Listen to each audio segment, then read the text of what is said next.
మహిళల చేతుల నగదు ఉన్నప్పుడే పిల్లల చదువులకు కానీ ఇంటి ఖర్చులకు కానీ ఇంటి గౌరవం కాపాడేది మహిళనే. అందుకే ఈ సంఘాలన్నీ పెట్టినాం. ఇవాళ కూడా మేమందరం బట్టి విక్రమార్క సార్ గారు సారే మొత్తం ఖజానా మొత్తం సార్ దగ్గరనే ఉంది. మీకేం జీరో వడ్డీ ఇవ్వాలన్నా మీకేమి ఇవ్వాలన్నా సారే ఇవ్వాలి. మళ్ళీ మీరు నాకు చెప్పినా నేను సార్ని అడగాల్సిందే. అందుకోసమనే సార్కు గట్టిగా పెద్ద సప్పట్లతో స్వాగతం పలుకోరు. బస్సు ఎక్కుతున్నారా అమ్మ? అందరు బస్సులో ఎవరైనా టికెట్ అడుగుతురా? ఏం లేదు కదా. సంతకు వచ్చినా ఆదిలాబాద్కు పోయినా ఇంద్రవెల్లికి పోయినా ఏడుకోయినా ఫ్రీ బస్సులో పోతురు కదా. కేస్లాపూర్ దేవుని దర్శించుకున్న ఫ్రీగా వస్తురు కదా, అందరు వాడుతురు కదా. కానీ నిన్నమన్న బీఆర్ఎస్ వాళ్ళు ఆడపిల్లలకు ఫ్రీ బస్సు వద్దు బంధు పెట్టుర్రి, ఆటో వాళ్ళకు వెళ్తలేవు అని చెప్పి రోజు పంచాయతీ పెట్టిరమ్మ.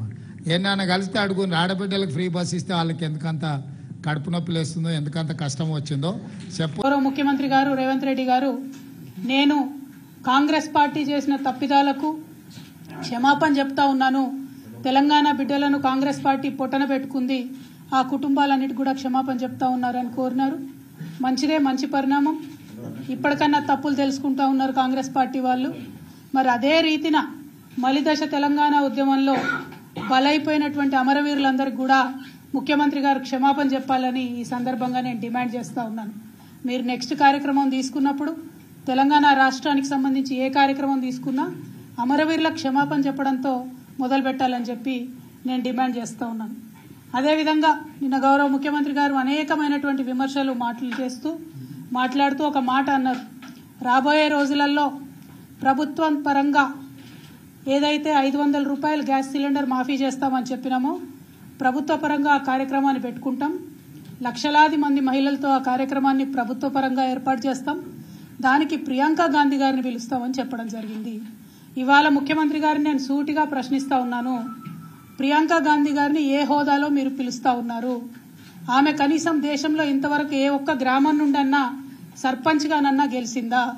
ఎమ్మెల్యేగా గెలిచిందా? ఎమ్మెల్సీగా గెలిచిందా?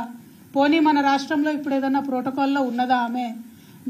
మీ పార్టీకి సంబంధించినటువంటి ముఖ్య నాయకురాలైతే మీ ఇంటికి పిలుచుకోండి, మీ మన్మడికి ఆశీర్వాదం ఇప్పించుకోండి. తెలంగాణకు వచ్చిన ఆడబిడ్డ కాబట్టి చీర సారా పెట్టి సాధారణంగా సాగనంపండి.